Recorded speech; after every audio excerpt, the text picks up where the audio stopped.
नमस्कार मित्रों, आज मैं आपको एक राज की बात बताने जा रहा हूँ जो सच है और जिससे विषैला सच बना है। एक दिन मेरे एक मित्र मेरे घर पधारे और उनके साथ उनका एक मित्र भी था। परिचय के दौरान मैंने मित्र के मित्र को परिचय दिया कि मुझे शिव शंकर विषैला कहते हैं। मित्र का मित्र चौंक पड़ा। उसने कहा, क्या भाई साहब, ये जहरीला, कसैला, विषैला, ये क्या नाम आपने रख रखा है? तो मुझे हंसी आई, मैं मुस्कुराया और फिर मैंने उसे बताया कि मित्र,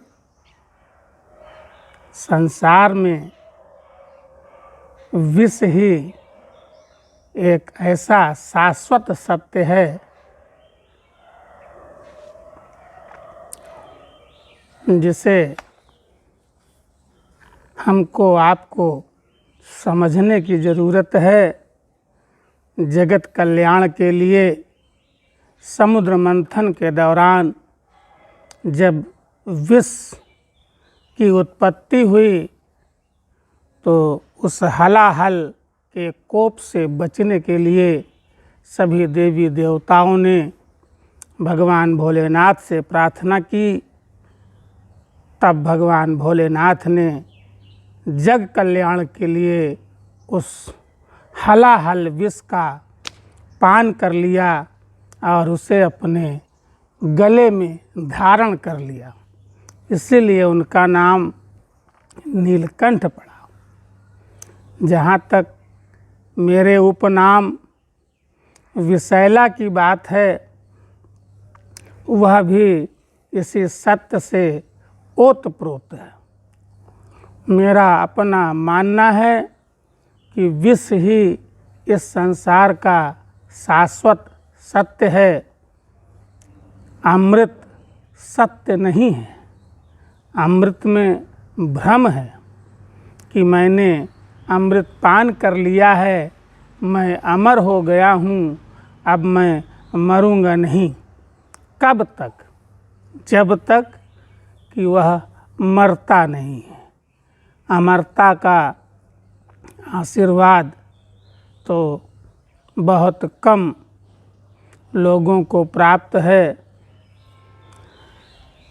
और चूँकि विष ही शाश्वत सत्य है, इसलिए विष पर कोई संदेह करने की आवश्यकता नहीं है।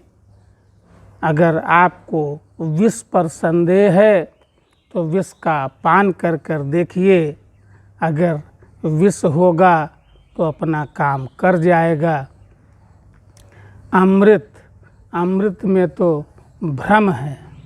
उस भ्रम के वशीभूत हो करके हम तब तक घूमते रहते हैं जब तक कि मौत नहीं आ जाती।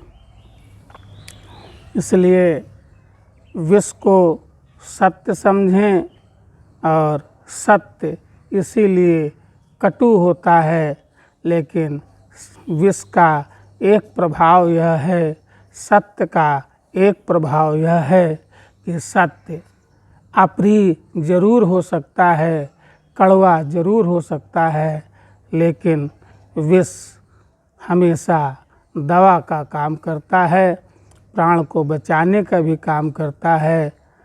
दवा कड़वी होती है, इसीलिए लाभकारी होती है। इन्हीं शब्दों के साथ हम आपसे इस एपिसोड में विदा लेते हैं। जय भोलेनाथ।